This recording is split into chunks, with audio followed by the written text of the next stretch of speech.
আজকের ভিডিওতে আমরা আলোচনা করব computation of annual value of completely late out house property. যখন একটি গৃহ সম্পত্তি সম্পূর্ণ ভাড়া দেওয়া হবে তার বার্ষিক মূল্য কিভাবে নির্ধারণ করতে হয় সেটাই আজকের ভিডিওতে আমরা আলোচনা করব। দেখো, computation of annual value of completely late out house property সেকশনটা হলো সেকশন 23 সাবসেকশন 1। আমি তোমাদের একটা ছক করে দেখিয়েছি কিভাবে আমরা অ্যানুয়াল ভ্যালুটা বার করি। দেখো, স্টেপ 1-এ আমরা কি বলেছিলাম, রিজনেবল এক্সপেক্টেড রেন্ট বার করতে হয়। আমরা তার জন্য কি নেব, মিউনিসিপ্যাল ভ্যালু নেব, ফেয়ার রেন্ট নেব। এবার whichever is higher that will be taken as reasonable expected rent under section 23 subsection 1 clause A but subject to maximum of standard rent। এখানে মিউনিসিপ্যাল ভ্যালু মানে আমরা আগের ভিডিওতে আলোচনা করেছি গ্রস মিউনিসিপ্যাল ভ্যালু কিন্তু আমাদের নিতে হবে। এবারে মিউনিসিপ্যাল ভ্যালু আর ফেয়ার রেন্টের মধ্যে যেটা হায়ার সেটাকেই আমরা নেব রিজনেবল এক্সপেক্টেড রেন্ট হিসাবে, কিন্তু সেটা কখনোই স্ট্যান্ডার্ড রেন্টকে এক্সিড করবে না। সেই কারণে আমরা এই কথাটা লিখে দেব subject to maximum of standard rent. এবার দেখো, স্টেপ 2-তে এলাম। স্টেপ 2-তে rent received or receivable after deducting unrealised rent but before adjusting loss due to vacancy. আমি এটা পরে ডিটেলে আলোচনা করছি, তোমরা এইটুকু শুধু শুনে নাও যে স্টেপ 2-তে আমরা অ্যানুয়াল রেন্ট এবং অ্যানুয়াল রেন্ট নেব, তার থেকে আমরা বাদ দেব আনরিয়েলাইজ রেন্ট। কিন্তু যদি লস ডিউ টু ভ্যাকেন্সি থাকে তাহলে সেটা কিন্তু আমরা স্টেপ 2-তে এখন বাদ দেব না। এবার স্টেপ 3-তে আমরা স্টেপ 2-র ভ্যালুটা আমরা এখানে লিখলাম। স্টেপ 3-তে এসে আমরা এবার এই দুটো ভ্যালুর মধ্যে যেটা হায়ার সেই ভ্যালুটাকে নেব। তাহলে amount computed in step 1 and step 2 whichever is higher। তাহলে যে ভ্যালুটা হায়ার সেই ভ্যালুটাকে আমরা বলবো গ্রস অ্যানুয়াল ভ্যালু। মাথায় রেখে দাও, স্টেপ 3-তে আমরা গ্রস অ্যানুয়াল ভ্যালু পেয়ে যাচ্ছি তখনই যখন বাড়িটির ভ্যাকেন্সি পিরিয়ড থাকবে না। বাড়িটির ভ্যাকেন্সি পিরিয়ড না থাকলে স্টেপ 3-তেই আমরা গ্রস অ্যানুয়াল ভ্যালু পেয়ে যাচ্ছি, যেটা হলো স্টেপ 1 আর স্টেপ 2-র ভ্যালুর মধ্যে যেটা বড় সেই অ্যামাউন্টটা। যখন আমাদের ভ্যাকেন্সি পিরিয়ড বলে দেবে তখন ভ্যাকেন্সি পিরিয়ডের যে লসটা সেটা আমরা স্টেপ 4-এ বাদ দেব। তাহলে স্টেপ 3-তে তখন আমরা কি পাবো, amount computed in step 1 and step 2 whichever is higher পাবো। এখানে কিন্তু আমরা গ্রস অ্যানুয়াল ভ্যালু তখন লিখবো না, এখানে শুধু amount computed in step 1 and step 2 whichever is higher সেই অ্যামাউন্টটা লিখবো। তার থেকে আমরা বাদ দেব লস ডিউ টু ভ্যাকেন্সি। বাদ দেওয়ার পর আমরা পেয়ে যাব গ্রস অ্যানুয়াল ভ্যালু। আমি আরেকবার রিপিট করছি, যদি লস ডিউ টু ভ্যাকেন্সি মানে ভ্যাকেন্সি পিরিয়ড না থাকে স্টেপ 3-তে আমরা গ্রস অ্যানুয়াল ভ্যালু পাবো। যদি ভ্যাকেন্সি পিরিয়ড থাকে তাহলে স্টেপ 3-তে amount computed in step 1 and step 2 whichever is higher সেই অ্যামাউন্টটা থেকে আমরা স্টেপ 4-এ লস ডিউ টু ভ্যাকেন্সি বাদ দিয়ে গ্রস অ্যানুয়াল ভ্যালু পাবো স্টেপ 5-এ। এবার তার থেকে আমরা বাদ দেব municipal tax paid by the owner, water tax, sewerage tax বাদ দিয়ে আমাদের যে ভ্যালুটা থাকছে সেটাকেই আমরা বলবো নেট অ্যানুয়াল ভ্যালু। এখন এখানে এই যে স্টেপ 2-তে আমরা বললাম যে after deducting unrealised rent, annual rent থেকে আমরা বললাম আনরিয়েলাইজ রেন্টটা বাদ দিতে হবে। আনরিয়েলাইজ রেন্ট বাদ দেওয়ার কিছু শর্ত আছে, শর্তগুলো কী কী আমরা একটু দেখে নিই। এটা খুব ইম্পর্টেন্ট থিওরির জন্য এবং প্রবলেম করার জন্য, কিন্তু এটা খুব ইম্পর্টেন্ট, খুব ভালো করে এটা বুঝে নাও। When unrealized rent is allowed to be deducted from the rent received or receivable, যে ক্ষেত্রে প্রাপ্ত বা প্রাপ্য ভাড়া থেকে অনাদায়ী ভাড়া বাদ দেওয়া যায়। কি কি শর্ত পূরণ করলে বাদ দেওয়া যায়? দেখো, শর্তগুলি আমাদের লেখা রয়েছে ইনকাম ট্যাক্স অ্যাক্টের রুল 4 বিধি 4-এ আমাদের লেখা রয়েছে কোন কোন শর্ত পূরণ করলে তবে আমরা আনরিয়েলাইজ রেন্ট অ্যানুয়াল রেন্ট থেকে বাদ দিতে পারবো। দেখো, আমি লিখেছি কন্ডিশনস টু বি স্যাটিসফাইড, যে শর্তগুলি পূরণ করতে হয়।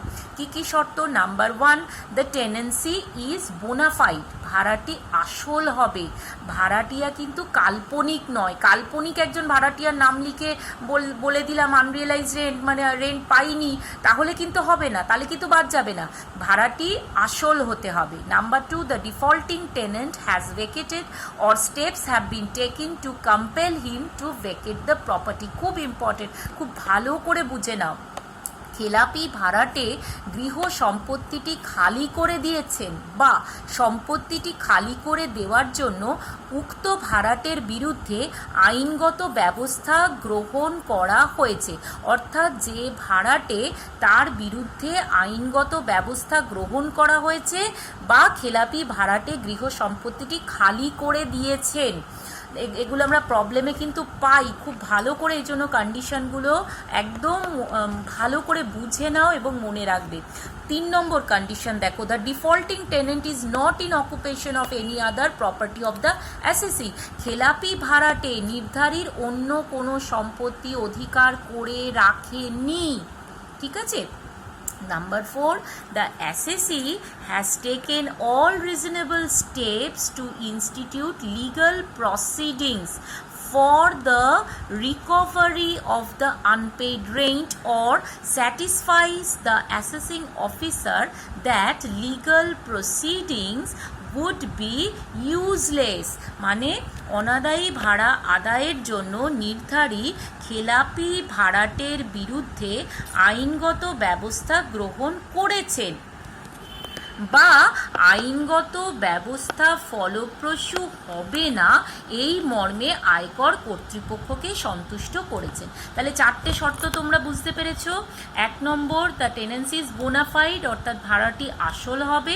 2 নম্বর, খেলাপি ভাড়াটে বাড়িটি খালি করে দিয়েছেন বা খালি করার জন্য তার বিরুদ্ধে আইনানুগ ব্যবস্থা গ্রহণ করা হয়েছে। 3 নম্বর, খেলাপি ভাড়াটে নির্ধারিত অন্য কোনো সম্পত্তি অধিকার করে রাখেনি। এবং 4 নম্বর, অনাদায়ী ভাড়া আদায়ের জন্য নির্ধারিত খেলাপি ভাড়াটের বিরুদ্ধে আইনগত ব্যবস্থা গ্রহণ করেছেন বা আইনগত ব্যবস্থা ফলপ্রসূ হবে না, এই মর্মে আয়কর কর্তৃপক্ষকে সন্তুষ্ট করেছেন। এইবার দেখো, আমরা আরেকটা কথা আমাদের মনে রাখতে হবে, সেটা কি না, পূর্ববর্তী বছরের পূর্বের কোনো বছরের অনাদায়ী ভাড়া বা আনরিয়েলাইজ রেন্ট প্রাপ্ত ভাড়া থেকে বাদ হয় না। এটা কিন্তু খুব ভালো করে মাথায় একদম রেখে দাও। তার মানে আমি কি বলছি, আমরা যে বছরের অঙ্ক করব, আমাদের জন্য প্রিভিয়াস ইয়ার হলো 2019-20। 2019-20 যদি আনরিয়েলাইজ রেন্ট থাকে তাহলে সেটা আমরা বাদ পাবো যদি এই শর্তগুলো পূরণ করে। বিধি 4 মানে রুল 4-এর শর্তগুলো পূরণ করলে তবে আমরা আনরিয়েলাইজ রেন্টটা কিন্তু বাদ পাবো। কিন্তু 2019-20 আগের কোনো বছর, ধরো 2018-19-এর আনরিয়েলাইজ রেন্ট, সেটার জন্য কিন্তু আমরা 19-20-তে কোনো বাদ পাবো না। অ্যানুয়াল রেন্ট থেকে কিন্তু 2018-19-এর আনরিয়েলাইজ রেন্ট আমরা বাদ পাবো না। ক্লিয়ার? এবার দেখো, আমি একটা প্রবলেম দিয়ে তোমাদের বুঝিয়েছি। Venkatesh is the owner of a house in Bangalore. The house is let out to a tenant for rupees 60,000 per annum.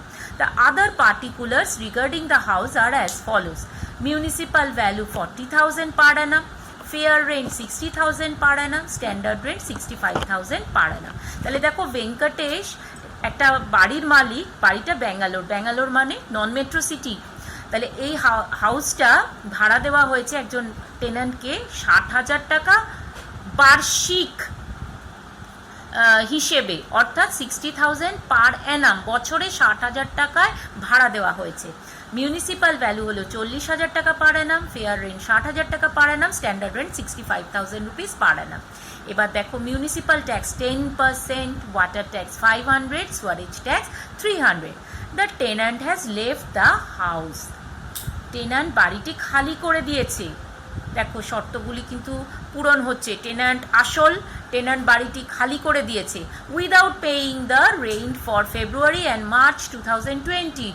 আমাদের প্রিভিয়াস ইয়ার আমরা এক্ষুনি বললাম 2019-20, ফেব্রুয়ারি মার্চ এই দুটো মাসের আনরিয়েলাইজ রেন্ট রয়েছে। Compute net annual value of the house property for the assessment year 2020-21। তাহলে আমরা অঙ্কটা করি। দেখো অঙ্কটা করার সময় সবসময় আমাদের এই হেডিংটা লিখতে হবে। কম্পিউটেশন অফ, এখানে আমাদের বার করতে দিয়েছে নেট অ্যানুয়াল ভ্যালু, তাহলে computation of net annual value of house property of Venkatesh a resident individual, এই কথাটা কিন্তু আমরা সব সময় লিখব, for the assessment year 2020-21 relating to the previous year 2019-20। Step 1-এ আমরা কি দেখিয়েছি, রিজনেবল এক্সপেক্টেড রেন্ট বার করতে হয়, তাহলে মিউনিসিপ্যাল ভ্যালু 40,000, এখানে আমাদের আর কিছু দেখারই দরকার নেই, শুধু মিউনিসিপ্যাল ভ্যালু বলেছে এবং নন মেট্রো সিটিতে gross municipal value net municipal value same হয়, তাহলে municipal value 40,000, fair rent 60,000। Whichever is higher, that will be taken as reasonable expected rent under section 23 subsection 1 clause A, subject to maximum of standard rent, that is rupees 65,000। আমরা কি বলেছিলাম, এই দুটো ভ্যালুর মধ্যে যেটা হায়ার সেটাই হবে রিজনেবল এক্সপেক্টেড রেন্ট, কিন্তু সেটা স্ট্যান্ডার্ড রেন্টকে এক্সিড করবে না। এখানে দেখো 60,000 হায়ার এবং এটা স্ট্যান্ডার্ড রেন্টের থেকে কমই আছে, তাহলে পুরোটাই আমরা রিজনেবল এক্সপেক্টেড রেন্ট হিসেবে নিতে পারি, 60,000 নিলাম। স্টেপ 2-তে আমরা আসছি, অ্যানুয়াল রেন্ট 60,000, এখানে আনরিয়েলাইজ রেন্ট আমরা বাদ পাচ্ছি, কারণ আনরিয়েলাইজ রেন্টের শর্ত পূরণ হয়েছে, আমরা ধরে নিচ্ছি ভাড়াটি আসল ভাড়াটে খালি করে দিয়েছে এবং আমরা ধরে নিচ্ছি ভাড়াটের বিরুদ্ধে আইনগত ব্যবস্থা গ্রহণ করা হয়েছে, সুতরাং সব শর্ত পূরণ করা হয়েছে। তাহলে আনরিয়েলাইজ রেন্ট 2 মাসের আমরা বলেছিলাম, ফেব্রুয়ারি অ্যান্ড মার্চ, তাহলে 60,000 যদি 12 মাসের ভাড়া হয়, 2 মাসের ভাড়া কত, 10,000, মাইনাস করে আমরা পেয়ে গেলাম 50,000। এইবার এই দুটো ভ্যালুর মধ্যে যেটা হায়ার সেটাই হবে গ্রস অ্যানুয়াল ভ্যালু। যদি কোনো ভ্যাকেন্সি পিরিয়ড না থাকে, এই অঙ্কে কোনো ভ্যাকেন্সি পিরিয়ড দেওয়া নেই, তাহলে স্টেপ 3-তেই আমরা পেয়ে যাচ্ছি gross annual value amount computed in step 1 and step 2 whichever is higher. দেখো পেয়ে গেছি 60,000, 60,000 50,000-এর মধ্যে 60,000 হায়ার, তাহলে এটাই আমাদের gross annual value. Less municipal tax 10% বলেছিল, তাহলে 40,000-এর 10% মানে 4,000, water tax 500, sewerage tax 300, total 4,800 less করে আমরা পেয়ে গেলাম নেট অ্যানুয়াল ভ্যালু 55,200। ক্লিয়ার? এইবার যখন আমাদের ভ্যাকেন্সি পিরিয়ড থাকে তখন আমরা কিভাবে ক্যালকুলেশন করব, দেখো লস ডিউ টু ভ্যাকেন্সি থাকলে আমরা কিভাবে ক্যালকুলেশন করব। when the property is assumed to be lying vacant, কখন বাড়িটি ফাঁকা আছে বলে ধরা হবে, 3টি শর্ত আছে, 3টি শর্ত পূরণ করলে তখন আমরা ধরে নিই যে বাড়িটি ফাঁকা আছে। কি কি শর্ত? During the previous year the only intention of the assessee was to let out the property on rent, পূর্ববর্তী বছরে নির্ধারিত একমাত্র মনোগত বাসনা হলো বাড়িটি ভাড়া দেওয়া। 2 নম্বর শর্ত কি? The property could not be let out due to non availability of desirable tenant or rent, মনোমতো ভাড়াটিয়া বা ভাড়া না পাওয়ার কারণে বাড়িটি ভাড়া দেওয়া হয়নি। আর 3 নম্বর শর্ত কি দেখো, the assessee did not get any benefits from the said property during the period when the concerned property remained vacant, বাড়িটি ফাঁকা থাকার সময় নির্ধারিত বাড়িটির কোনো ব্যবহারজনিত সুবিধা ভোগ করেনি। তাহলে 3টি শর্ত বুঝতে পারলে, এই 3টি শর্ত যদি পূরণ করা হয় তখন আমরা বলবো পূর্ববর্তী বছরে ভাড়াযোগ্য বাড়িটি ফাঁকা ছিল। তাহলে কি কি শর্ত আমরা পেলাম? 1 নম্বর আমরা পেলাম যে নির্ধারিত মনোগত বাসনা ছিল যে বাড়িটি ভাড়া দেবে, কিন্তু মনোমতো ভাড়াটিয়া পায়নি বা মনোমতো ভাড়া পায়নি, সেই জন্য বাড়িটি ভাড়া দিতে পারেনি। আর ওই ভ্যাকেন্সি পিরিয়ডে নির্ধারিত বাড়িটির থেকে কোনো সুবিধাও ভোগ করেনি। দেখো আমি একটা প্রবলেম দিয়েছি এবার। Mister S Kundu has a house property in Kolkata. The particulars of this house for the previous year 2019-20 are as under. Gross municipal value rupees 24,000। এখানে খেয়াল করো আমাদের কিন্তু বাড়িটি আছে মেট্রো সিটিতে, কলকাতা মেট্রো সিটিতে বাড়ি, গ্রস মিউনিসিপ্যাল ভ্যালু দিয়ে দিয়েছে 24,000, fair rent 36,000, standard rent under rent control act rupees 25,000। Annual rent if the property is let out throughout the year 48,000। বার্ষিক ভাড়া, যদি প্রপার্টিটা সারা বছরের জন্য ভাড়া দেওয়া হতো তাহলে বার্ষিক ভাড়া হতো 48,000, আমাদের দিয়ে দিয়েছে। 2 months rent for the previous year could not be realized from the tenant। 2 মাসের ভাড়া, পূর্ববর্তী বছরে 2 মাসের ভাড়া টেনেন্টের কাছ থেকে আদায় করা যায়নি। The tenant is occupying another house of S. Kundu for which he is paying the rent regularly. Tenant S কুন্ডুর আরেকটি ভাড়া অধিকার করে আছে, যার জন্য সে কিন্তু নিয়মিত ভাড়া দেয়। আর mister Kundu has not taken any legal steps against the tenant so far. Mister Kundu ভাড়াটের বিরুদ্ধে এখনো অবধি কোনো আইনগত ব্যবস্থা গ্রহণ করেনি।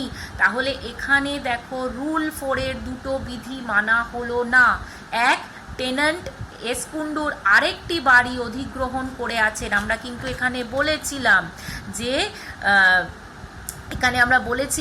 দ্বিতীয় শর্তে দেখো ছিল খেলাপি ভাড়াটে গৃহ সম্পত্তিটি খালি করে দিয়েছেন বা সম্পত্তিটি খালি করে দেওয়ার জন্য উক্ত ভাড়াটের বিরুদ্ধে আইনগত ব্যবস্থা গ্রহণ করা হয়েছে।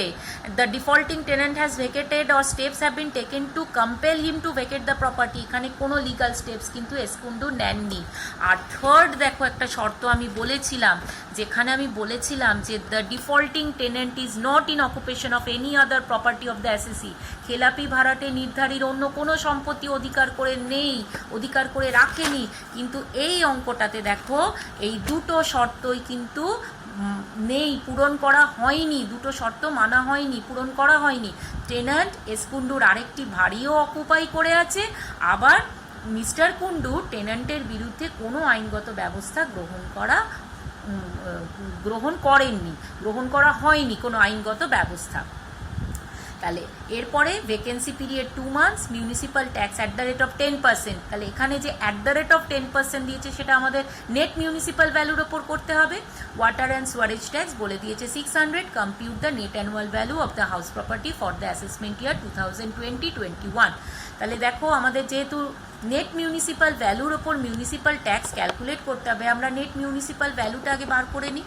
গ্রস মিউনিসিপ্যাল ভ্যালু 24,000 লেস আমরা জানি deduction for allowance on account of repairs 24,000-এর 10% বাদ দিচ্ছি 2,400, তাহলে আমরা পেয়ে যাচ্ছি 21,600। এইবার ওয়াটার অ্যান্ড সোয়ারেজ ট্যাক্স বাদ দিলাম 600, আমরা পেয়ে গেলাম নেট মিউনিসিপ্যাল ভ্যালু। এবার আমি অঙ্কটা করি, দেখো অঙ্কতে আসি। আমরা অঙ্কে বলেছিলাম আমাদের হেডিং লিখতে হবে। হেডিংটা দেখো লিখেছি, computation of net annual value of house property of mister S Kundu, a resident individual for the assessment year 2020-21 relating to the previous year 2019-20। Step 1-এ রিজনেবল এক্সপেক্টেড রেন্ট বার করছি। গ্রস মিউনিসিপ্যাল ভ্যালু বলে দিয়েছে 24,000, ফেয়ার রেন্ট 36,000। হায়ার কোনটা? 36,000। তাহলে whichever is higher that will be taken as reasonable expected rent under section 23 subsection 1 ক্লজে subject to a maximum of standard rent that is 25,000। এখানে higher 36,000 কিন্তু standard rent 25,000। এটা তো exceed করে যাচ্ছে, কিন্তু আমরা তো জানি এক্সিড করতে পারবে না, ম্যাক্সিমাম আমরা নিতে পারবো স্ট্যান্ডার্ড রেন্ট অবধি। তাহলে এখানে রিজনেবল এক্সপেক্টেড রেন্ট হবে 25,000। স্টেপ 2 অ্যানুয়াল রেন্ট 48,000 যা ছিল তাই নিলাম। এখানে কিন্তু আমরা আনরিয়েলাইজ রেন্ট বাদ দিতে পারলাম না। কেন পারলাম না? কারণ দুটো শর্ত পূরণ করা হয়নি। টেন্যান্টের বিরুদ্ধে লিগাল স্টেপস নেয়নি মিস্টার কুন্ডু, আর মিস্টার কুন্ডুর আরেকটি বাড়ি টেন্যান্ট অকুপাই করে রয়েছে, সেই জন্য আমরা অ্যানুয়াল রেন্ট থেকে আনরিয়েলাইজ রেন্ট বাদ দিতে পারলাম না। দেখো আমি এখানে নোট দিয়ে দেখিয়ে দিয়েছি, as the tenant is occupying another house of mister S Kundu and mister Kundu has not taken any legal steps against the tenant so far, unrealised rent will not be deducted from এখানে আমরা unrealised rent লিখে ফেলেছি from annual rent. Unrealised rent will not be deducted from annual rent. Clear? এইবারে দেখো আমরা চলে আসছি step 3। Step 3-তে higher of step 1 and step 2। তাহলে 25,000 আর 48,000-এর মধ্যে হায়ার কোনটা? 48,000, সেটাই নিলাম। এটা কিন্তু গ্রস অ্যানুয়াল ভ্যালু নয়, কারণ বাড়িটির ভ্যাকেন্সি পিরিয়ড আছে 2 months। তাহলে less loss due to vacancy 48,000 যদি সারা বছরের হয়, 12 মাসের ভাড়া হয়, 2 মাসের ভাড়া কত? 8,000। তাহলে গ্রস অ্যানুয়াল ভ্যালু আমরা পেয়ে গেলাম 40,000। তার থেকে আমরা বাদ দিচ্ছি municipal tax. Net municipal value আমরা ক্যালকুলেট করেছিলাম 21,000, তার 10% মানে 2,100। ওয়াটার অ্যান্ড সোয়ারেজ ট্যাক্স 600, তাহলে টোটাল আমরা বাদ পাচ্ছি 2,700। নেট অ্যানুয়াল ভ্যালু আমরা পেয়ে গেলাম 37,300। ক্লিয়ার তোমাদের? আর এই নোটটা কিন্তু অবশ্যই দেবে, as the tenant is occupying another house of mister S Kundu and Mr. Kundu has not taken any legal steps against the tenant so far, unrealized rent will not be deducted from annual rent. তোমাদের কারোর যদি কোনো অসুবিধা হয় আমাকে অবশ্যই তোমরা জানাবে।